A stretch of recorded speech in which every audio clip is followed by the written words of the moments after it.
প্রশ্ন, আমার আব্বা ও আম্মা দুইজনের উপরেই কোরবানি ওয়াজিব। এখন দুইজনে একত্রে এক ভাগ কোরবানি দিলে কি দুইজনের কোরবানি আদায় হবে? উত্তর, জি না, আদায় হবে না, দুইজনকে দুই ভাগ দিতে হবে।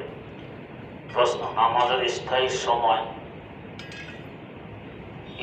সময়সূচিতে লেখা থাকে আসরের মিসলে আউয়াল, কম বেশি আসরের ওয়াক্ত শুরু হওয়ার 1 থেকে 1:30 ঘন্টা আগে 30 মিনিট আগে দেয়া থাকে।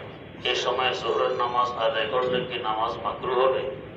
উত্তর, আমাদের দেশে যে সমস্ত ক্যালেন্ডার কোনো বিশ্বাসযোগ্য ব্যবস্থা থেকে প্রকাশিত, ওগুলোতে যে সময় দেওয়া আছে ওই সময়ের আগে আগে জোহর পড়বেন, ওই সময়ের আগে আগে আসর পড়বেন। প্রশ্ন, গুনাহ ও ইবাদত কি একসাথে হতে পারবে? এটা বেহুদা প্রশ্ন। প্রশ্ন, আল্লাহ আপনাকে সুস্থতার সহিত নেক হায়াত দান করুন, আমিন। আমার প্রশ্ন, আর্থিকভাবে সামর্থ্যবান না হয়ে কি চরিত্র হেফাজতের জন্য বিয়ে করা যাবে? যদি যায় তাহলে বেকার দিনের পথে চলে এমন ছেলেদের সাথে মেয়ের বাবারা কেন বিয়ে দিতে চায় না? এটা তো মেয়ের বাবাই জানবে কেন চায় না, আমি বলবো কিভাবে? প্রশ্ন, জিকিরের অন্য কোনো ব্যবস্থা না থাকলে রিজিকের অন্য কোনো ব্যবস্থা না থাকলে কোচিং সেন্টারে পড়ানো যাবে, সেখানে ছেলে মেয়ে একসাথে থাকে। যদি নাজায়েজ হয় তাহলে আমার জন্য হালাল রিজিকের দোয়া করবেন।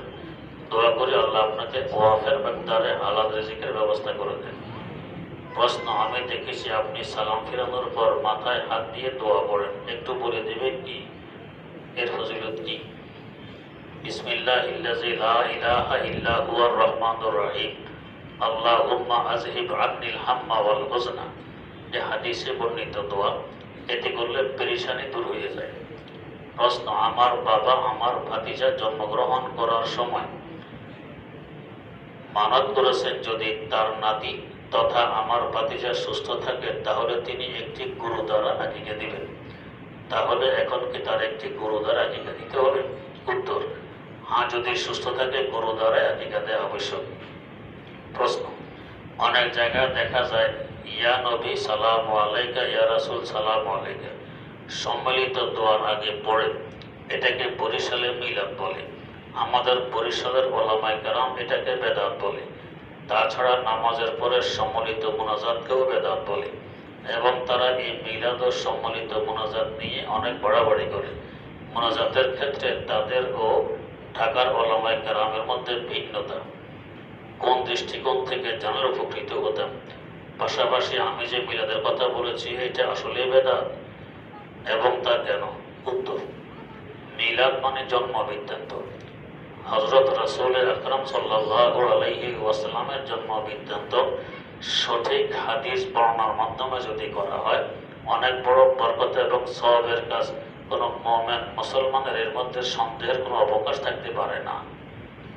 কিন্তু আমাদের দেশে মিলাদ মাহফিল বলতে যা বোঝায়, এখানে হুজুরের সহি রওয়ায়াত দ্বারা জন্ম বৃত্তান্ত করা হয় না।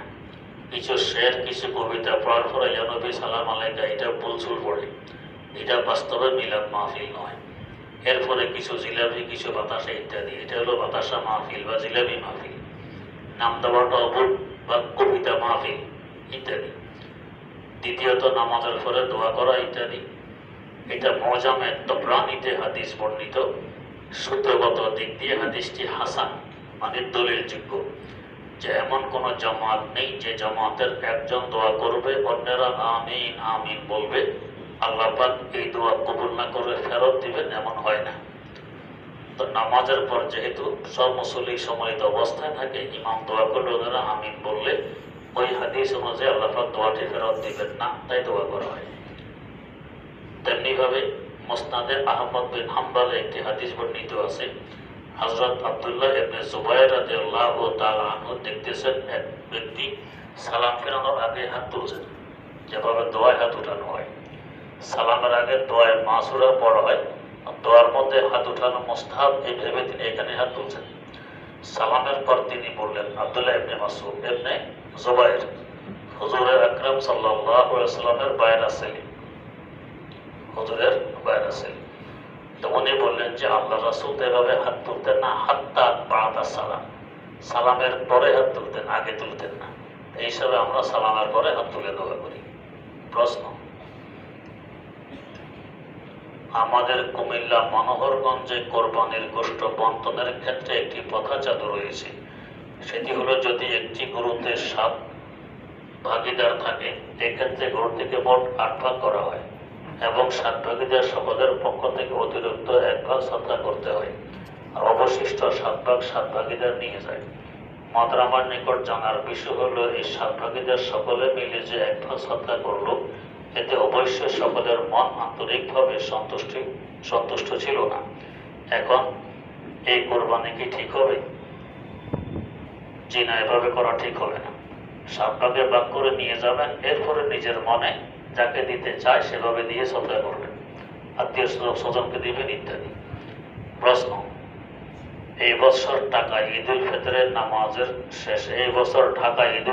নামাজের শেষে রাস্তায় মুটিও তবলাবাজি আনন্দ মিছিল হয়েছে। জানার বিষয়, শরীয়তে এটির হুকুম কি? এই মূর্তি তবলা মিছিল মুসলমানে করে না, হিন্দু, মুশরিক, নাস্তিক, মুরতাদ এরা করে। মুসলমানদের সতর্কতা কাছেই।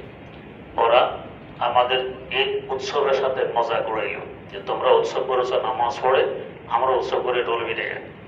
এটা ইসলামের সাথে একটা বেজ্জতিমূলক আমল পালন করা চাই। প্রশ্ন, একজন মুফতি সাহেবকে পর্দা সম্পর্কে জিজ্ঞেস করার পর এক পর্যায়ে তিনি বলেন যে সকল মহিলার বয়স 60 বছর পার হয়ে গিয়েছে, যে সকল মহিলার বয়স 7 বছর পার হয়ে গেছে তাদের সাথে দেখা দেওয়া জায়েজ। এটি কি সঠিক? দেখা কারো সাথেই দেবে না, তবে 55 বছর পার হয়ে গেলে একটু শিথিলতা আসে।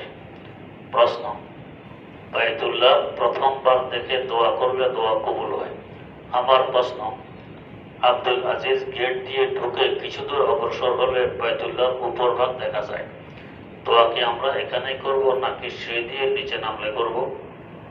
আব্দুল আজিজ গেটে ঢোকার আগ থেকে দেখা যায়, ঢোকা লাগে না। ঢোকার আগ থেকে বাইতুল্লাহ নজরে পড়ে সেখানেই করবেন, যেখান থেকে নজরে পড়ে সেখানেই দোয়া করবেন। প্রশ্ন, আমাদের মসজিদের খতিব হুজুর জুমার দিন জুব্বার উপর যে জামাটি পড়েন তা মাটি পর্যন্ত পড়ে থাকে। আমার প্রশ্ন, টাকরুগিরার উপরে জামা পড়ার যে বিধান রয়েছে তা কি এক্ষেত্রে প্রযোজ্য হবে না? উত্তর, বুখারী শরীফের ব্যাখ্যা গ্রন্থ উমদাতুল কারীতে উল্লেখ আছে, জামা হোক, আবা হোক, আলখেল্লা হোক, পায়জামা হোক, যা কিছু হোক, লুঙ্গি হোক, টাকটু নিচে কোনোটাই পরা বৈধ নয়, সবই উপরে থাকতে হবে। প্রশ্ন, একটি মেয়ে বাবার বাড়ি থেকে 5 লাখ টাকা পেয়েছে। ওই টাকা তার স্বামী ব্যবসায়ের লোকসানের জন্য চেয়েছে, কিন্তু মেয়েটি দিতে চায় না। না দিলে কি মেয়েটির গুনাহ হবে? উত্তর, জি না, গুনাহ হবে না, বরং না দেওয়াই ভালো। দিলে পরে বিপদ আসবে।